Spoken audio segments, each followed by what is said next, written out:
Assalamualaikum warahmatullahi wabarakatuh. Pada video ini akan dilanjutkan materi PPKN kelas 8 untuk bab 2 yang membahas mengenai menumbuhkan kesadaran terhadap Undang-Undang Dasar Negara Republik Indonesia tahun 1945.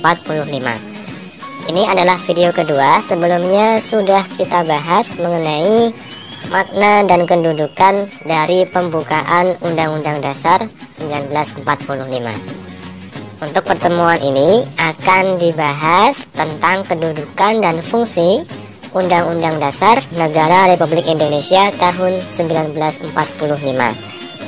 Jangan bingung ya, kalau yang minggu yang lalu videonya membahas mengenai pembukaan saja. Jadi kedudukan, pembukaan Undang-Undang Dasar, kemudian hubungannya dengan proklamasi, makna setiap alinea dari pembukaan.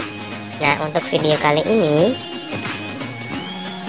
yang kita bahas adalah Undang-Undang Dasar 1945 secara keseluruhan. Nah, mari kita mulai dengan melihat kompetensi dasar dari materi kita kali ini. Ada 4 KD, silahkan bisa dibaca sendiri. Indikator pencapaian kompetensi setelah kalian melaksanakan pembelajaran kita pada kali ini, diharapkan bisa mengidentifikasi kedudukan dan fungsi Undang-Undang Dasar 1945. Itulah KD dan indikator pencapaian kompetensi. Mari kita mulai dari materi pertama, kedudukan dan fungsi Undang-Undang Dasar 1945.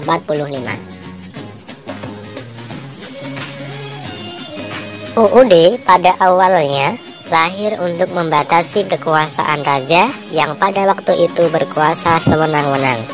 UUD diperlukan untuk mengatur hak dan kewajiban penguasa untuk memerintah, serta hak dan kewajiban rakyat yang diperintah.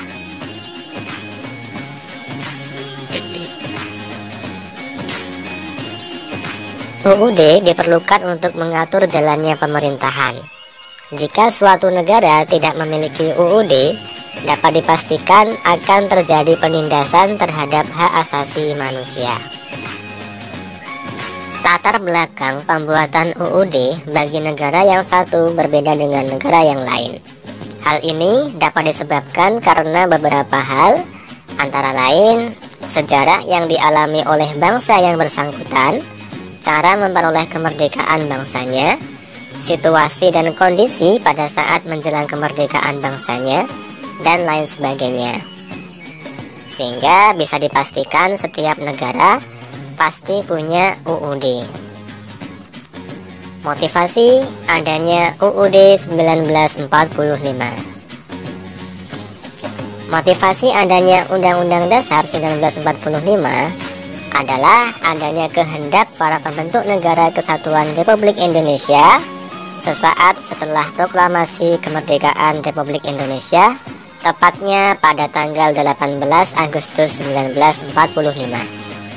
Hal ini dimaksudkan agar terjamin penyelenggaraan ketatanegaraan negara kesatuan Republik Indonesia secara pasti, sehingga stabilitas nasional dapat terwujud.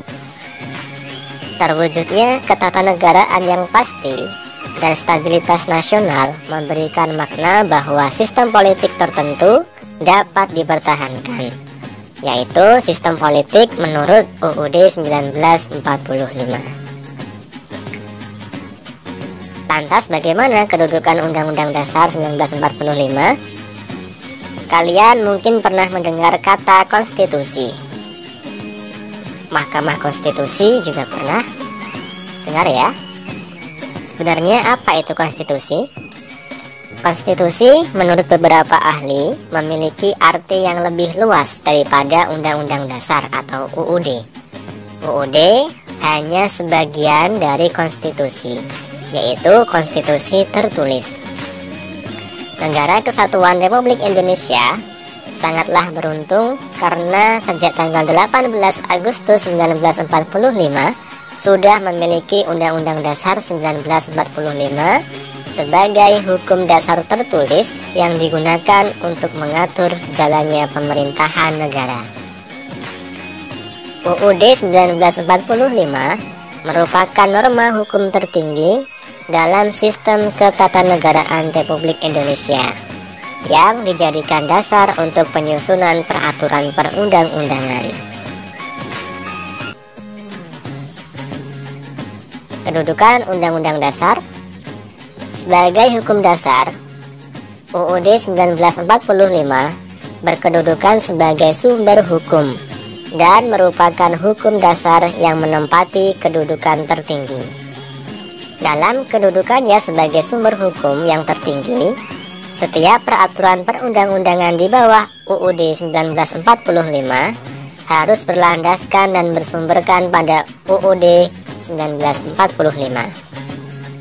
Sebagai hukum dasar tertinggi, segala peraturan perundangan di bawah UUD 1945 tidak boleh bertentangan dengan UUD 1945, sehingga kedudukannya sangat jelas. Karena UUD 1945 ini sebagai hukum dasar, maka aturan-aturan yang lain yang ada di Indonesia tidak boleh bertentangan dengan isi dari UUD 1945 ini.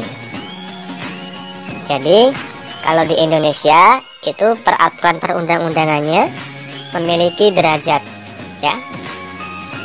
Yang paling tinggi adalah Undang-Undang Dasar 1945.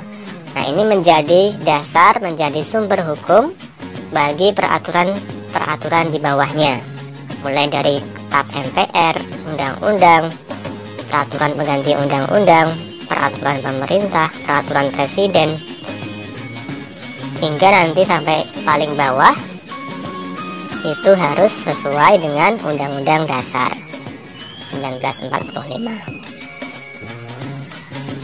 Kemudian fungsi UUD 1945.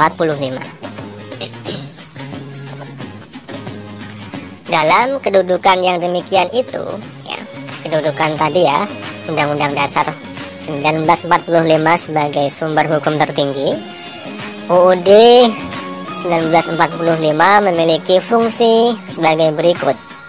Yang pertama, fungsi alat kontrol. UUD 1945 sebagai alat kontrol apakah aturan hukum yang lebih rendah sesuai atau tidak dengan norma hukum yang lebih tinggi, yaitu UUD 1945. Fungsi yang kedua sebagai pengatur.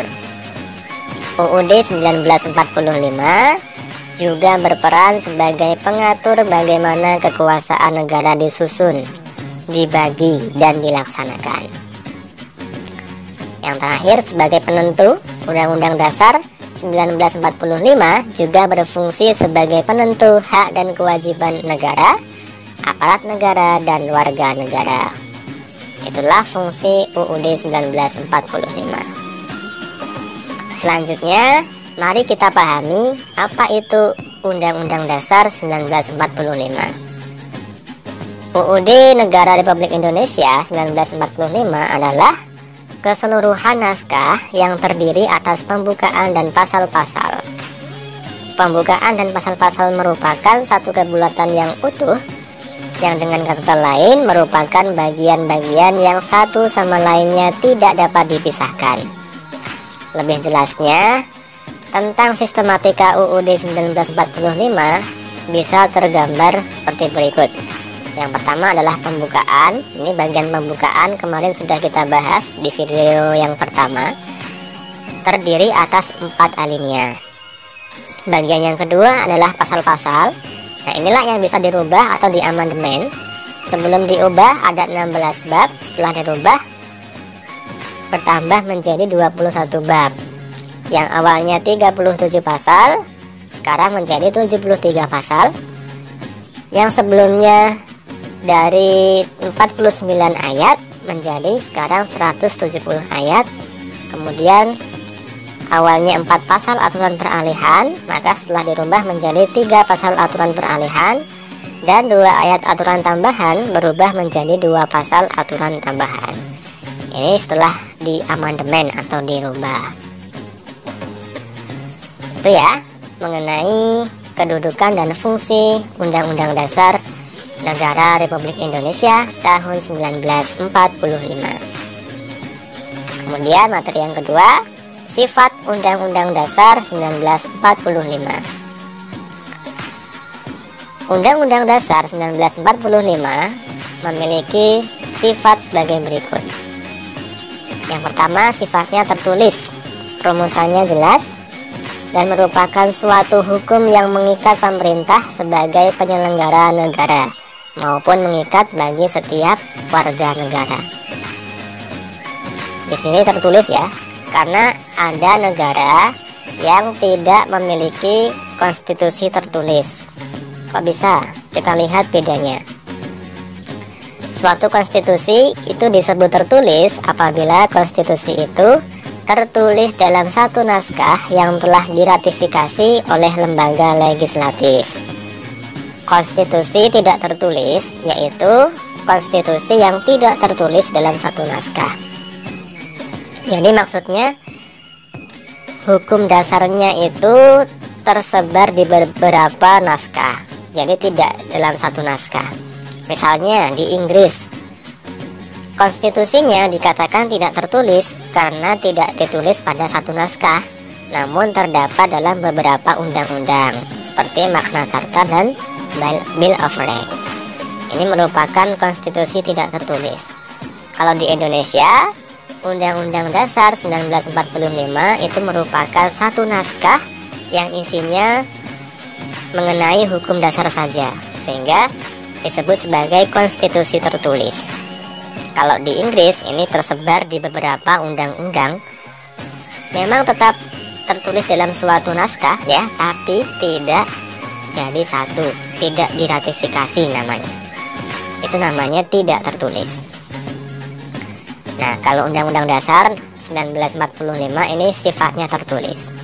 Kemudian yang kedua, singkat dan supel, memuat aturan-aturan, yaitu memuat aturan-aturan pokok yang setiap kali harus dikembangkan sesuai dengan perkembangan zaman, serta memuat hak-hak asasi manusia.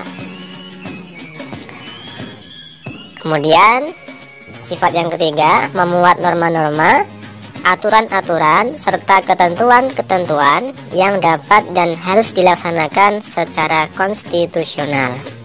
Kemudian sifat yang berikutnya, merupakan peraturan hukum positif yang tertinggi, juga sebagai alat kontrol terhadap peraturan perundang-undangan yang lebih rendah dalam hierarki atau tingkatan tertib hukum Indonesia.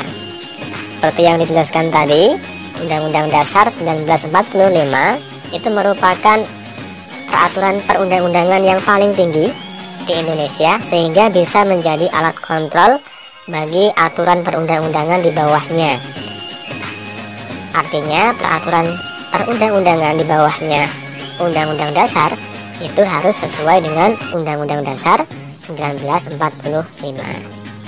Itulah tadi materi kita pada hari ini mengenai kedudukan dan fungsi UUD 1945. Jika ada yang masih bingung atau mau ditanyakan, silahkan didiskusikan dalam forum kelas. Wassalamualaikum warahmatullahi wabarakatuh.